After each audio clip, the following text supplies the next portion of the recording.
আল্লাহ নবী সাল্লাল্লাহু আলাইহি সাল্লামের কাছে এক সাহাবী আইসে, কালো কিনা, অত্যন্ত কালো হাবশী সাহাবী আইসে কয়, ইয়া রাসূলুল্লাহ, হাবিব আল্লাহ, আমি আসছি আপনার দরবারে। কি জন্য আইসো? আমি কুচকুচে কালো হাবশী বংশধর, এই জন্য আমার কাছে কোনো মাইয়া বিয়া দেয় না মানুষ। তাহলে আমি কি বিয়া ছাড়াই থাকবো? আমি কি বিয়া করব না? নবী ডাক দেয়, কস কি তুই, তোর কাছে মাইয়া বিয়া দেয় না? আমার আল্লাহর কাছে ইমানের মূল্য বেশি, আমনের মূল্য বেশি। আমার আল্লাহর কাছে চেহারার কোনো মূল্য নাই। মানুষ তো চেহারা দেখে মূল্যায়ন করে। আমি হাবশী, আমি কালো, আমি নিগ্রু, এই জন্য আমার কাছে কেউ বয় না, মাইয়া বিয়া দেয় না। রসুল কো, সাহাবীরে তুই শান্ত হ। কোন মাইয়া বিয়ে করতে তোর মন চায়? কার মাইয়া বিয়ে করতে মন চায় ওই নামটা ক, আমি নবী উকালতি করে তার কাছে পাঠাবো। যাইতে দেরি হবে, তার সুন্দরী মাইয়া বিয়া দিতে দেরি করবে না। সাহাবী কো, হুজুর তাহলে মদিনার মধ্যে হুরে মদিনা নামে খ্যাত একটা মহিলা আছে, এরা মদিনার হুর বলা হয়। এত সুন্দরী মাইয়া, করে এই মদিনা শরীফ আর দ্বিতীয় নাই। এক বাপের এক জি, আর ছেলেও নাই মেয়েও নাই, একটা মাইয়া। মাইয়াও তো কোটি মাইয়ার মধ্যে একজন মাইয়া। যেহেতু আপনি উকালতি করবেন কইতাছেন, তাহলে এই মেয়েটার লাগিয়ে আমার প্রস্তাবটা দেন। কপালে যেহেতু নবীর উসিলায় বউ একটা বিয়া করবো, তাহলে বালাডাই করিয়া কর, মদিনা না করে বাসাটা। আল্লাহু আকবার। নবী কো, আচ্ছা যা, হুরে জান্নাতের প্রস্তাব লয়ে যা। কি কমু? তুই যায় বলবে, আমার আল্লাহ নবীজি পাঠাইছেন, রহমতুল্লাহ আলামিন পাঠাইছেন আপনার মাইয়াটা আমার কাছে বিয়ে দেওয়ার জন্য। তুই যা এটা কবি। এমন সাহাবি, কালো হাফসি সাহাবি, তো নিগ্রু গোলাম। হুজুর আমারে বাইন্দা টাইন্দা দিত না তো, পিটনা ফুটনা দিত না তো। কয় না বান্ত কি লেগা? হুরে মদিনা খ্যাত, মদিনা শ্রেষ্ঠ ধনী, ধনী মানুষের জি। আবার জিও কি ওর জান্নাতের হুরের মতো, এরা হুরে মদিনা বলা হয়। এই শেখ মাহেরাকে বিয়ে করতে যাইতেছি আমি, যদি বান্দা তো আমি তো করে আসমা করে একবারে চুলের মতো কালা, মশার ফাঁহের মতো কালা। ওর মশার ফাঁহ তো দেখা যায়, আমার বা চাইলে আন্দার ছাড়া আর কিচ্ছু দেখা যায় না। এবার আমি যে যাই কম হুরে মদিনার বিয়ে দিত, যদি মাইর দিয়ে ধরিয়া কয় বেটা মাইর দিব, নবী ভাটাইছে মাইর দিব কেটাবা। সাহাবিরা মারতো না, যা ডরায়া ডরায়া লা ইলাহা ইল্লা আনতা সুবহানাকা ইন্নী কুনতু মিনাজ জালিমিন ফরে ফরে গেছে। যাওয়ার পরে দেয়া যায় হুরে, কিরে হুরে মদিনার বাপ খেজুর গাছ থেকে কি খেজুর ফাটতাছে, ফাড়াইতেছে, খেজুর ঠুকাইতেছে। যায় কয়, আসসালামু আলাইকুম আঙ্কেল, নবী আমারে ফাটাইছে। কয়, কি লেগে বাজান? খেজুর নিতে ফাটাইছে, আমি তো খেজুর ফাটতাছি। কয় মন লাগবো খেজুর নবীর লেগে? কয় না, আমার কথাটা শূন্য শেষ করেন। খেজুরের লাগে না, কিতার লেগে? চাউল ডাল দিতে হইব? কয় না। চাকরি দিতে হইব তোরে? কয় না। কিতার লেগে? টাকা লাগবো, ধার দিতে হবে? কয় না। কি জন্য ফাটাইছে? কয় বয় ফাইতাছি। কইতাম কমু? মারবেন টারবেন না তো? কয় না মারুম না। নবী আমারে ফাটাইছে আপনার হুরে মদিনা নামক খ্যাত জিরে আমার কাছে বিয়ে দেওয়ার জন্য। যেরকম সুবহানাল্লাহ।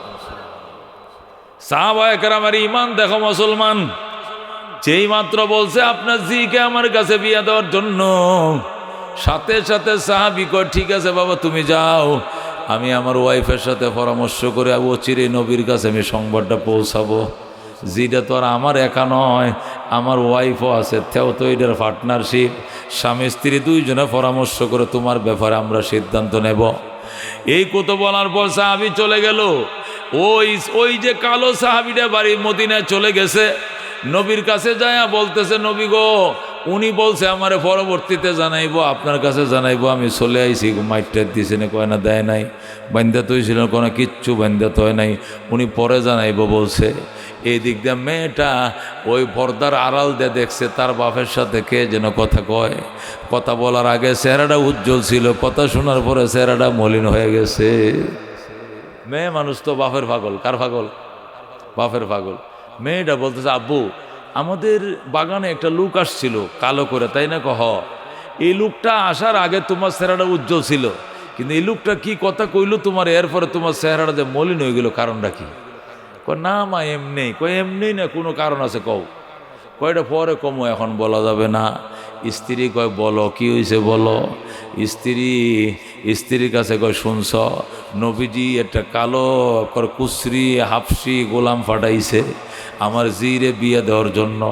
নবী ফাটাইছে, হাও কইতে পারে না, নাও কইতে পারি না, এই জন্য তারে ফাটাই দিছে, পরে জানাইব। কি কও তুমি? স্ত্রী ডাক দেয়া কয়, নবী যেহেতু পাঠাইছে, চিন্তা করো মেয়ে যদি রাজি হয় তাহলে দেওয়াই লাগবো, কারণ এই দুনিয়া বড় জিনিস নয়, জান্নাত হলো বড় জিনিস। নবীজির পরামর্শ ছাড়া জান্নাত পাওয়া যাবে না। সুবহানাল্লাহ। এই জন্য দেখো কি করবা, একটু পরে মেয়েটা এসে কো, আব্বা জান তোমরা স্বামী স্ত্রী কি পরামর্শ করছো আমার সত্যি করে কও। একটা লোক আইছিলে প্রস্তাব নিতে, কে পাঠাইছে প্রস্তাব? নবী তারে পাঠাইছে, তার কাছে তোমাকে বিয়ে দেওয়ার জন্য। মা লজ্জা করে লাভ নাই, হাসা কথাটা কয়ে দেই। মেয়েটা ডাক দেয়া কো, তাহলে তোমরা কি সিদ্ধান্ত নিছ? লোকটা যেহেতু একদম কালো কুচরি, এই জন্য দেবো কি দেবো না একটু ভাবতেছিলাম। তুমি তো আমার অত্যন্ত সুন্দর একটা মেয়ে, চাঁদের মতো একটা সুন্দরী মেয়ে, এই কুচরি হাফসি গোলামের কাছে দিব কি দিব না একটু মতানৈক্য হয়েছে, এই জন্য আমরা ভাবতেছিলাম। মেয়েটা ডাক দেয়া কয়, বাবা আমি সংসার করব, তোমরা তো করবা না, নবী পাঠাইছে এখানে কোনো কথা নাই। আমি কালো নিয়ে জীবন কাটাইতে চাই, তবু নবীর কথা মেনে আমি জান্নাত পেতে চাই। দেরি কইরো না, দৌড়াইয়া সংবাদ পাঠাও, আমি বিয়া বইতে রাজি আছি। ও দোস্ত, সাথে সাথে মেয়েটা বলছে আমি রাজি আছি, কুসরি কালার কাছে বিয়া বইতে রাজি আছি।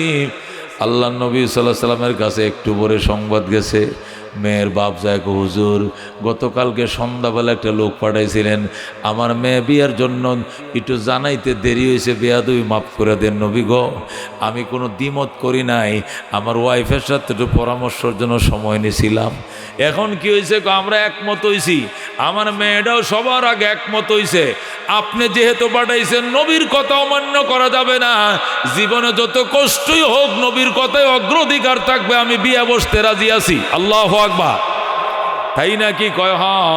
আল্লাহ নবী কালোডারে ডাইকা কয়, হুনছস তোর বিয়ে তো ঠিক, তোর বিয়ে ঠিক। মাইয়ার বাপে খবর দিয়ে গেছে বিয়ে দিবে, এখন মোহরের পয়সা আছে নি? কয় সায়রানা পয়সাও নাই। কোস কি তুই অলিমা করবে, ছাগল জবে করবে, অলিমা করবে, টেয়া আছে নি? কো সায়রান টেহাও নাই। 8 বাজার করবে কি দেখো, এই টেহাও নাই। আল্লাহ নবী চান্দা উঠাইছে সাহাবায়ে কেরাম থেকে। উসমান দিছে 200 দিরহাম, হযরত আবু বকর দিছে 200 দিরহাম, আব্দুর রহমান ইবনে আউফ রাদিয়াল্লাহু তাআলা 200 দিরহাম, 600 দিরহাম 3 সাহাবীর থেকে নবী লইছে। 3 সাহাবীর থেকে 200 দোকানে 600 দিরহাম লইয়া রাহমাতুল্লিল আলামিন ওই সাহাবীরে ডাইকা কয়, শোন 200 দিরহাম মোহর দিবে। কি দিবে? 200 দিরহাম মোহর দিবে। 200 দিরহাম দিয়ে অলিমা করবে, আর 200 দিরহাম দিয়ে 8 বাজার করবে, সোনা গয়না কিনবে, জলদি বাজারে যা। তোরে সাহাবায়ে কেরাম থেকে আমি চান্দা উঠাইয়া 600 দিরহামের ব্যবস্থা করলাম। মোহরের পয়সাটা নগদ দিয়ে দিবে, বিয়ার দিনে অলিমা করে ফেলাবে, এরপরে তুই সোনা গয়না যা কিনার কিনবে। সাহাবী হাইরে খুশি, মারাত্মক খুশি। টাকা 600 নিয়ে মদিনার বাজারে গেছে বাজার করার জন্য। বাজার করতে যখন গেছে, ও দুস্থ যখন কসমেটিকের দোকানে, স্বর্ণ গয়নার দোকানে ঢুকছে, যেই মাত্র স্বর্ণের দোকানে ঢুকছে স্বর্ণ কেনার জন্য, হঠাৎ করে শুনতেছে কে যেন পাবলিসিটি করতেছে, আপনারা কারা গো? আপনারা নতুন বিয়ার বাজার করতে ঘুরতেছেন বাজারে, মক্কার কাফেররা উহুদের ময়দানে দান মোবারক শহীদ করে দিছে। কাফেররা নবীর দাঁত ভাঙ্গে দিছে। হাসরের ময়দানে নবীর সামনে কেমনে চেহারাটা দেখাইবেন? কারা কারা জবাব দিতে থেকে বাঁচতে চান, আল্লাহ নবীকে রক্ষা করার জন্য দৌড়ায় যান। এই সাহাবী যেই শুনছে নবীর দান শহীদ হয়ে গেছে, সাথে সাথে ওই টাকা দেয়া স্বর্ণ গয়না না কিনা 200 টাকা দেয়া ঘোড়া কিনছে, 200 টাকা দেয়া তরবারি কিনছে, 200 টাকা দেয়া বুরকা কিনা বুরকা পইরা এরপরে উটের উপরে সোয়ার হয়ে তরবারি নিয়ে ময়দানে ঢুকে পড়ছে। ময়দানে ঢুইকা বুরকার ভিতরে তাইকা কয়, একটা উড়ে যাইতে দিব না, কারণে নবীর দান শহীদ করছস, তোদের একটারেও দাঁত নিয়ে যাইতে দিব না। আল্লাহু আকবার। আল্লাহ নবী ডাক দেখো, উনিকে বুরকা পরা নারী কেন যুদ্ধে ঢুকলো? নারীরা তো স্পটে যুদ্ধ করে না, নারীরা তাঁবুর ভিতরে রোগীদেরকে চিকিৎসা করে, অসুস্থদের স্বেচ্ছাসেবী হিসাবে তাদেরকে আনা হয়েছে। কিন্তু ময়দানে নারী ঢুকলো কোত্থেকে? কে যেন যায় বলছে এটা নারী নয় হুজুর, নারী নয়, নারীর পোশাক বুরকা পইরা ময়দানে ঢুকে গেছে। একটু পরে দেখা যায় উনি শহীদ হয়ে গেছে। ওই লোকটা শহীদ হয়ে যাওয়ার পর আল্লাহ নবী সাল্লাল্লাহু আলাইহি ওয়াসাল্লাম নাকের কাছে লাশটা যখন নেওয়া হলো, নবীজি মুখের পর্দাটা খুলে দেখে ওটি তো ওই মুসলিম সাহাবী, জোরে কোন সুবহানাল্লাহ, যার জন্য নবীজি 600 দিরহাম চাঁদা কইরা বাজার করার জন্য বলেছিলেন, এরপরে নতুন বউ উঠে আনতে বলেছিলেন এবং সোনা গয়না দিয়ে ভরে দেওয়ার জন্য বলেছিলেন। নবী যার জন্য 600 দিরহাম চাঁদা করেছিলেন, ওই সাহাবীটাই শহীদ হয়ে গেছে। আল্লাহ নবী তার দিকে তাকায় কান্দে, সাহাবীরে তুই এমন কসম খাইছিলে জান্নাতে যাইবি, আল্লাহ তোর কসম কবুল করে ফেলাইছে। আল্লাহু আকবার, আল্লাহ তোর কসম কবুল করে ফেলাইছে। বাজান তুই আমি নবীর আগে জান্নাতে চলে গেলি,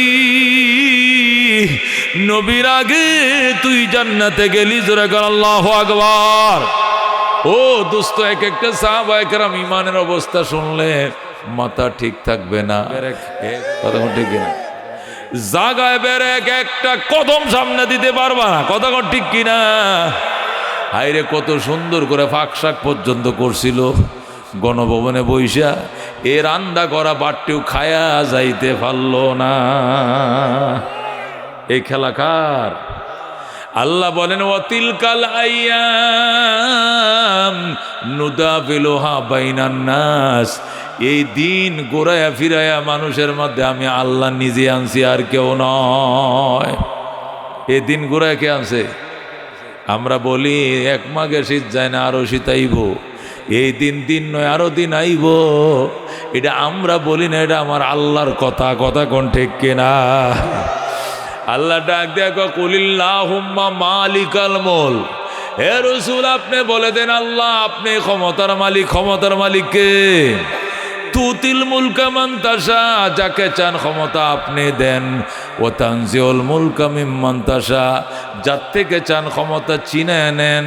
ও তুইজ্জু মান তাশা ও তুযিল্লু মান তাশা, যারে চান ইজ্জত দেন, যারে চান অপমানিত করেন। বিয়াদিকাল খায়ের, কল্যাণ অকল্যাণ সব আপনি আল্লাহর হাতে, কথা ঠিক কিনা। ইন্নাকা আলা কুল্লি শাইইন কাদির, আপনি সমস্ত জিনিসের উপরে ক্ষমতাবান, কথা কোন ঠিক কিনা। এই জন্য দোস্ত আমরা বিশ্বাস করি ক্ষমতায় বসায় কে? আমরা বিশ্বাস করি ক্ষমতার থেকে নামায় কে? ইজ্জতের চের কে দেয়, অপমান করে নামায় কে? একমাত্র আল্লাহ, শুধুমাত্র আল্লাহ। এটা আমাদের বিশ্বাস, এটা আমাদের ঈমান। পাহাড় নড়ে যাবে, আমাদের ঈমান নড়বে না, কতক্ষণ ঠিক কিনা। আল্লাহ নবী ওই ঈমান সাহাবায়ে কেরামকে শিখাইছেন। কোন ঈমান? ওই ঈমান যে ঈমানে পাহাড় নড়ে যায় কিন্তু ঈমান নড়ে না, কতক্ষণ ঠিক কিনা। এক সাহাবী নবীর কাছে আইসে বলে, নবী গো অভাব, অভাব। কি অভাব? ওই একটা ছড়াক আটা নাই গড্ডার মধ্যে, রুটি বানাইবো না, পায়েস বানাইবো না, ক্ষীর আনবো, যেটাই করবো কিছু তো একটা করবো। আরবরা তো চাউল খাইতো না, ভাত খাইতো না, রুটি। আটা নাই। রসুল কো নমাজ পড়, নমাজ তো সবসময় পড়ি, নমাজ তো আর কামাই দে না, এইটার জন্য আলাদা পড়। সুবহানাল্লাহ। বিশ্বাস মজবুত কর, পয়রা করে নিয়ত করে যে আল্লাহ বলছেন নামাজ এই সমস্ত সকল সমস্যার সমাধান। তুই সমাধান হিসাবে তুই যায় 2 রাকাত নামাজ পড়ে আল্লাহর কাছে দোয়া কর। নামাজ পড়ছে, পড়ে এক হুজুর পড়ছি তো নামাজ এই যে পড়তে আছি কাম তো হয় না। রসুলকে আবার নামাজ সল্লি ফাইন্না কাল্লাম তো সল্লি, আবার নামাজ পড়ো, আগের নামাজ হয় নাই। সুবহানাল্লাহ। 3 বার পড়ছে তবু কাম হয় না। রসুল কয় এইভাবে এইভাবে পড়ো। যখন শিখে দিছে এইভাবে পড়ছে, পড়ার পরে আল্লাহু আকবার, যে করে নামাজে দাঁড়াইছে ওই ঘরের জায়নামাজটার ওই পাশে চাকটি আছিল। চাকটি ছিল আগের দিনে মোটর ভাঙ্গাইতো, মাসকলার ডাইল ভাঙ্গাইতো, চাক্কি ঘুরাইতো, জাতা, জাতা কয় না, জাতা কল আর কি। এটি দিয়ে আরবরা ভুট্টা ভাঙ্গাইতো, গম ভাঙ্গাইতো, এদেরও জাতা কল ছিল, পাথরের বানানো।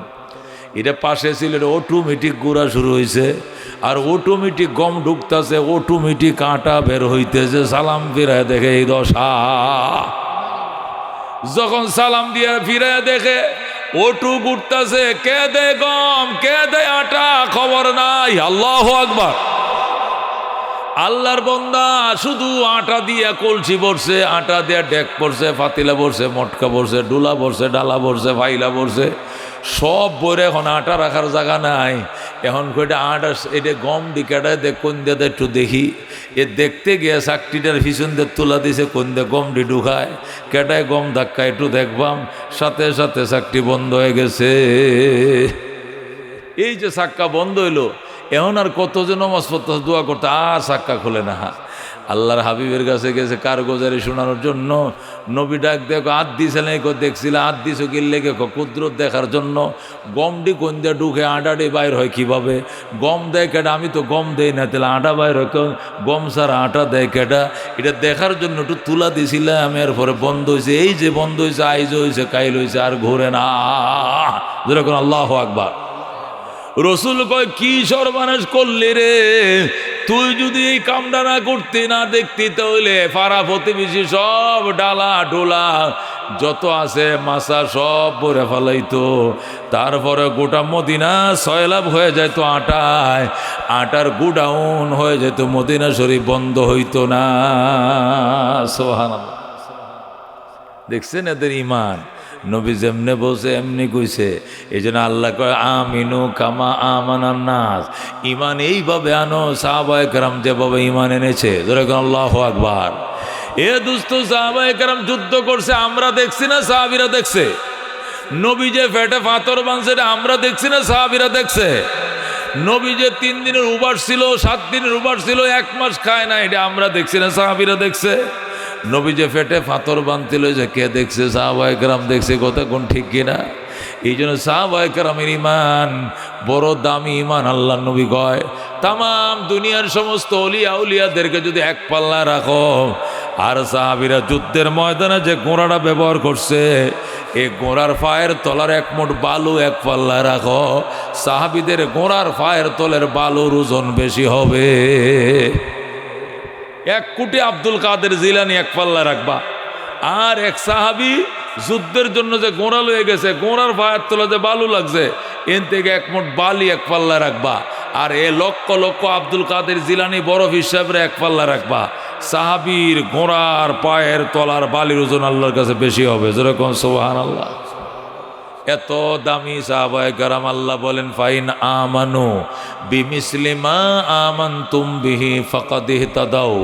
রাসূল বলেন মক্কার মুনাফিকরা, মদিনার ইহুদি নাসারারা যদি ঈমান ওইভাবে আনতো যেভাবে সাহাবায়ে কেরাম ঈমান এনেছো তোমরা, এইভাবে যদি তারা ঈমান আনতো ফাকাদ ইহতাদাউ, তারা নিশ্চিত হেদায়েত পেয়ে যাইতো। কিন্তু সাহাবীদের মতো ঈমান তো মুনাফিকরা আনে নাই, এই জন্য মুনাফিক থেকে গেলেও সাহাবায়ে কেরাম হতে পারে না। এই কথা কোন ঠিক কিনা? আল্লাহ বলেন তোমাদের ঈমান, এর জন্য সাহাবায়ে কেরামের ঈমান হইল মডেল, আমাদের আমলের জন্য সাহাবায়ে কেরামের আমল হলো মডেল, আমাদের ঈমানের জন্য সাহাবায়ে কেরামের ঈমান হইল আইডল, আইকন, নকশা, নমুনা, মডেল। আমাদের ঈমান সাহাবীদের ঈমানের সাথে যদি মিলে তাহলে গ্রহণযোগ্য, না মিললে গ্রহণযোগ্য হবে না। কথা কোন ঠিক কিনা? আল্লাহ বলেন ওয়া ইউশাকিকির রাসূলা ওয়া ইউশাকিকির রাসূলা মিন বাদি মা তাবায়্যানা লাহুল হুদা ওয়া ইয়াত্তাবি গায়রা সাবিলিল মুমিনিন নুওয়াল্লিহি মা তাওয়াল্লা ওয়া নুসলিহি জাহান্নাম ওয়া সাআত মাসীরা।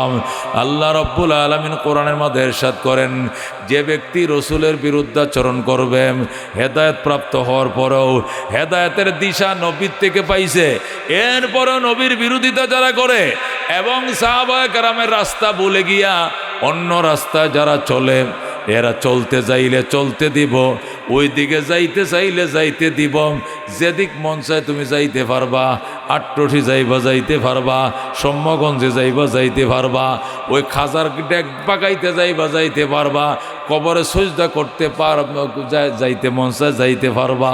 তুমি যেদিক যেতে চাও নুয়াল্লিহি মা তাওয়াল্লা, যেদিক মুখ ফিরাইতে চাও সেই দিক ফিরাইতে দেব।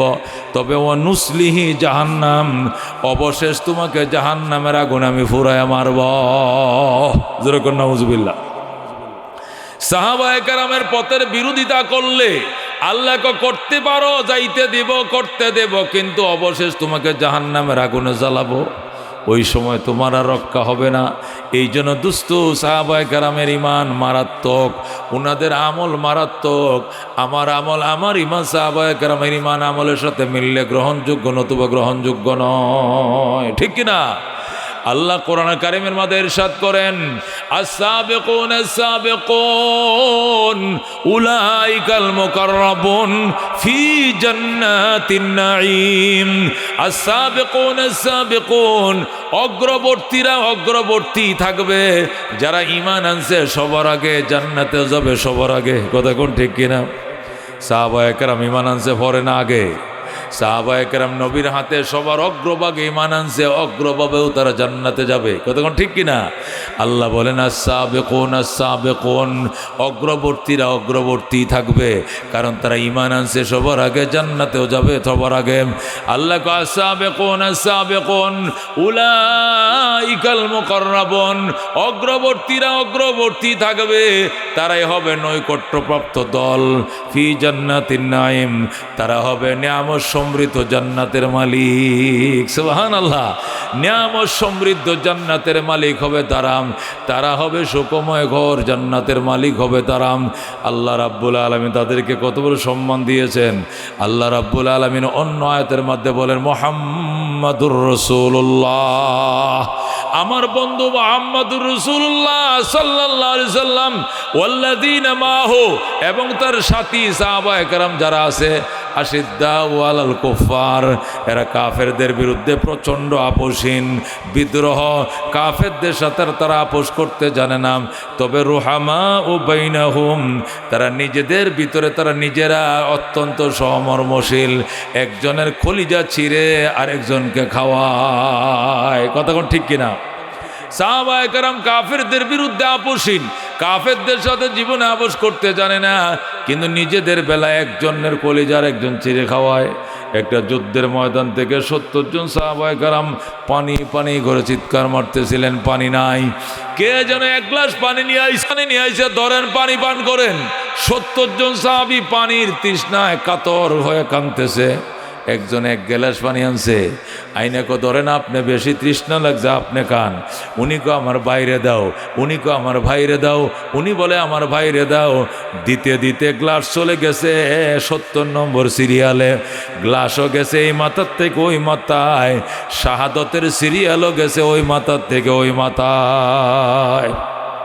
তার মানে সকল সাহাবীরা শহীদ হয়ে গেছে, দুনিয়ার গ্লাসের পানি আর কেউ পান করে নাই, সবাই শাহাদতের শরবত পান করে জান্নাতে চলে গেছে। যেরকম সুবহানাল্লাহ। আল্লাহ বলেন, ওয়ায়ুসিরুনা আলা আনফুসিহিম ওয়ালাউ কানা বিহিম খাসাসা। সাহাবায়ে কেরাম সব সময় নিজেদের উপরে অন্য মুমিন ভাইদেরকে প্রাধান্য দিতেন। ওয়ালাউ কানা বিহিম খাসাসা, যদিও বা নিজেদের ভিতরে ছিল অত্যন্ত কিরে কষ্ট দুঃখ, নিজের পেটে ভাত নাই, পাথর বান্ধা কোমরে, এরপর অন্য ভাইয়ের জন্য কান্দেন, অন্য ভাইকে খাবার দেওয়ার জন্য কান্দে। এটাই ছিল সাহাবায়ে কেরামের অভ্যাস। আল্লাহু আকবার। আল্লাহ রাবী সাল্লাল্লাহু আলাইহি ওয়াসাল্লাম এই জন্য বলেন, খবরদার সাহাবায়ে কেরামের ব্যাপারে সমালোচনা করিও না। আল্লাহ আল্লাহ ফি আসহাবি, রসুল কো আল্লাহর দোহাই, আল্লাহর দোহাই, ফি আসহাবি, আমার সাহাবীদের ব্যাপারে, লা তাত্তাখিযুহুম গরাদাম মিন বাদি, এদেরকে সমালোচনার পাত্র বানায় না আমার এন্তেকালের পরে। আমার এন্তেকালের পরে সাহাবীদের সমালোচনা করিও না। ফামান আহাব্বাহুম ফাবিহুব্বি আহাব্বাহুম, যারা সাহাবীদেরকে ভালোবাসবে এরা আমি নবীকে ভালোবাসো বলেই ভালোবাসবে। সুবহানাল্লাহ। ওয়ামান আবগাযাহুম ফাবিবুগযি আবগাযাহুম, আর সাহাবীদের সাথে যারা শত্রুতা রাখবে আমি ধরে নেব আমি নবীর সাথে শত্রুতা, এই জন্য তাদের সাথে শত্রুতা রাখবে। যেরকম নাউযুবিল্লাহ। আল্লাহর হাবিব সাল্লাল্লাহু আলাইহি ওয়াসাল্লাম অন্য হাদিসের মধ্যে বলেন, খায়রুল কুরুনি কারনি সুম্মাল্লাযীনা ইয়ালুনাহুম সুম্মাল্লাযীনা ইয়ালুনাহুম, নবী কো শ্রেষ্ঠ উম্মত আমার উম্মত, শ্রেষ্ঠ উম্মত আমার জামানার উম্মত। নবীর জামানার উম্মত, নবী যখন বেঁচে ছিলেন এই উম্মতের নাম কি? সাহাবায়ে কেরাম। কারা?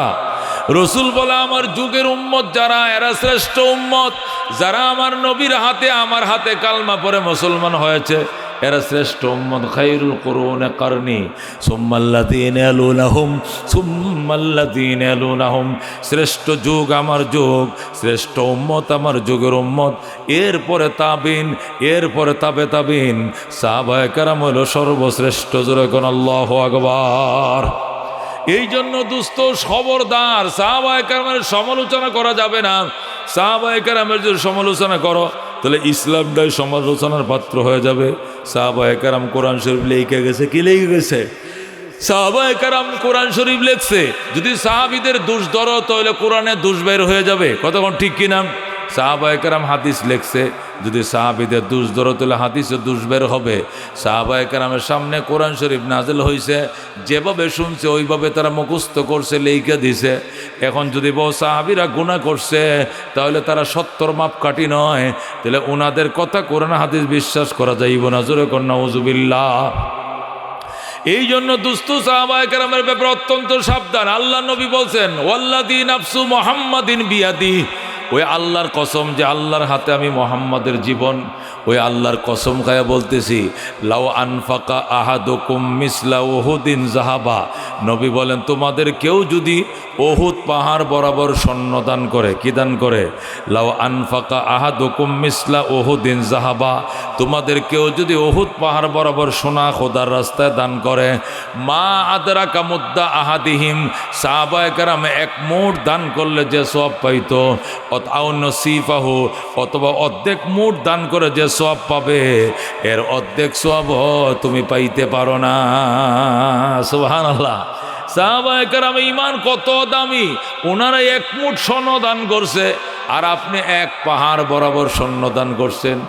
লাউ আনফাকা আহাদুকুম মিসলা উহুদিন যাহাবা, তোমাদের কেউ যদি খরচ করে দান করে উহুদ পাহাড় বরাবর সোনা, যাহাবুন মানে স্বর্ণ। উহুদ পাহাড় কাকে বলে?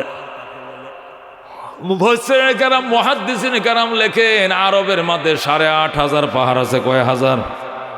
আরবের মধ্যে 8,500 পাহাড় আছে। তার মধ্যে সবচেয়ে বড় পাহাড় হলো উহুদ পাহাড়। সবচেয়ে বড় পাহাড় কি? উহুদ পাহাড়। এটা 14.5 কিলোমিটার লম্বা। কত কিলোমিটার? এই 14.5 কিলোমিটার লম্বা যত বড় পাহাড় মক্কা মদিনা আরবের মধ্যে আর নাই। নবী বলেন এই 14.5 কিলোমিটার লম্বা পাহাড়টা সব স্বর্ণ বানায় দেয় খোদা। আর এই সব স্বর্ণ যদি আল্লাহ রাস্তায় তুমি দান করো, আর আমার সাহাবী যদি এক মুঠ দান করে, তোমার পাহাড় দান করলে সাহাবীর এক মুঠের সমান হবে না। সুবহানাল্লাহ। তুমি দান করবা 14 কিলোমিটার বরাবর একটা পাহাড় বরাবর সোনা, আর আমার সাহাবী দান করবে 1 সের সোনা, 1/2 সের স্বর্ণ, তার অর্ধেকও পাইতা না, তার সওয়াবের দ্বারে কাজেও পৌঁছতে পারবা না। এবার আন্দাজ করে দেখো সাহাবায়ে কেরামের ইমানের অবস্থা। এক এক সাহাবীদের ইমানের কথা শুনলে শিউরে যায়, পশমটি দাঁড়ায় যায়। ও দোস্ত, আল্লাহ নবী সাল্লাল্লাহু আলাইহি সাল্লামকে আল্লাহ ডাক দেয়া কয়া, আইয়ুহান নবিয়্যু হাসবুকাল্লাহ, হে আমার নবী আল্লাহ আপনার জন্য যথেষ্ট। ওমান ইত্তাবাকা মিনাল মুমিনিন, আপনার এবং আপনার অনুসারী সাহাবায়ে কেরাম আপনার জন্য যথেষ্ট, আর কেউ লাগতো না। কি মনে করছে? উহুদের ময়দানে সাহাবায়ে কেরাম ছিল 1000। কয় হাজার? আর কাফের ছিল 3000। কাফের কয় হাজার ছিল? 3000 কাফের যখন এসে লাইনে দাঁড়াইছে, 1000 ছিল রসুলের সাথীরা। কয় হাজার ছিল? 1000। আব্দুল্লাহ ইবনে উবাই ইবনে সলুল, মুনাফিকদের লিডার, হে যখন দেখছে আমাদের থেকে কাফেরও 3 গুণ বেশি, সে করছে কি 300 মুনাফিক লয়ে পলায় গেছে। নবীর সাথে আইসে মাত্র 1000। কয় হাজার? এখান থেকে 300 পলায় গেলে আর কয়শো আছে? 700। 1300 গেলে কত থাকে? 700। আল্লাহ নবীর পিছনে এতে 700 সাহাবী দাঁড়ায় রয়েছে, আর 300 পলায় গেছে। নবী আলাইহিস সালাতু ওয়াস সালাম আল্লাহর কাছে ফরিয়াদ করতেছেন, আল্লাহ এরা যুদ্ধ করবো না, না আইলেই তো পারত। আমার সাথে ময়দানে আইলু কি লেগে, এখন পলাইলু কি লেগে? আগে মদিনা থাকতে কইতো আমরা যাইতাম না গো, আমগো ডর হরে, আমরা যুদ্ধ করে অভ্যাস নাই, আমরা আগেই কইতো যাবো না। কিন্তু উহুদের ময়দানে আইলু, 3 মাইল রাস্তা পার হইলো, আয়ে ময়দানে লাইনও দাঁড়াইলো। দাঁড়ায় যখন দেখছে কাফেররা প্রস্তুতি নিতেছে, এরা পালিয়ে গেল। এরা তো পলায় নাই, আমার সকল সাথীদের মনোবল ধ্বংস করে দিয়েছে, আমার সাথীদের মনোবল চাঙ্গা ছিল, এটাকে নষ্ট করে দিয়েছে। এই জন্য আল্লাহ নবী বলেন, যুদ্ধের ময়দান থেকে পালিয়ে যাওয়া এটা কবিরা গুনাহ। কি গুনাহ? কবিরা গুনাহ। দোস্ত, আল্লাহর হাবিব কাঁদতেছে, আল্লাহ 1000 সাহাবায়ে কেরাম নিয়ে আসছিলাম। আমি জানতাম না এখানে 300 গাপটি মারা ইহুদির বাচ্চা লুকায় রইছে, এখানে 300 গাপটি মারা মুনাফিক লুকায় রইছে, এটা জানতাম না। আল্লাহ, এখন যে 300 চলে গেল, বাকিদের অবস্থা তো জটিল। সাহাবায়ে কেরাম 313 জন, এখানে 1000 ছিল, 300 চলে গেছে, 700 আছে। আল্লাহ গো, এরা পালিয়ে গেল কেন? আমার সাহাবীদের মনোবল ভাঙলো কেন? আল্লাহ আয়াত নাজিল করে কয়া আইয়ুহান নবিয়্যু, ওগো আমার নবী, হাসবুকাল্লাহ, কে গেল কে থাকলো এটা দেখার সময় নাই, আপনার একটাই ভরসা, আল্লাহ আপনার জন্য যথেষ্ট। সূরা কর আল্লাহু আকবার। হাসবুকাল্লাহ, আল্লাহ আপনার জন্য যথেষ্ট। নবী কো আপনি যথেষ্ট, এটা তো আমি জানি, এটা মানি, তবে দুনিয়ার রেওয়াজ হইল, যুদ্ধ শুরু হইলে, কাজ্জা লাগলে ডাইনে বামে লোক তাহন লাগে, পিছনে লোক তাহন লাগে। একা তো আর 10 জনের সাথে পারা যায় না, পিছনেও লাঠিয়াল বাহিনী থাকতে হয়। আমরা যে এখানে দাঁড়াইলাম, 300 জন পালাই গেল লাঠিয়াল বাহিনীকে।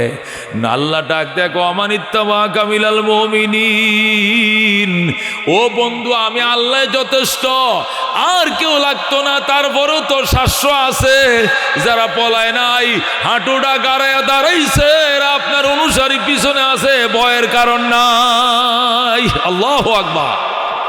300 না পলাইছে, আরো 700 তো আছে, এরা তো আপনার অনুসারী। ওয়ামানিত্তাবা'আকা মিনাল মুমিনিন, আপনার অনুসারী সাহাবীরা যথেষ্ট মানি, পিছনে 300 না গেছে, আরো 700 তো আছে, এরা এক একটা হাঁটু গাড়ায় দাঁড়াইছে, জীবন চলে যাবে কিন্তু পিছের দিকে দৌড় দিবে না। জোরে আল্লাহু আকবার। ও দুস্থ, দুঃসময়ে, কেমন কঠিন মুহূর্তে সাহাবায়ে কেরামের নাম আল্লাহ নিলেন, নবীকে সান্ত্বনা দিলেন। এবার বুঝেন সাহাবায়ে কেরাম ইসলামের জন্য কত ভূমিকা রাখছে। জীবনের মায়া করে নাই, জানমালের মায়া করে নাই, মায়া করছে শুধু ইসলামের। এই জন্য জীবনের মায়া ত্যাগ করে ইসলামের জন্য অস্ত্র ধারণ করেছে। কথা কোন ঠিক কিনা?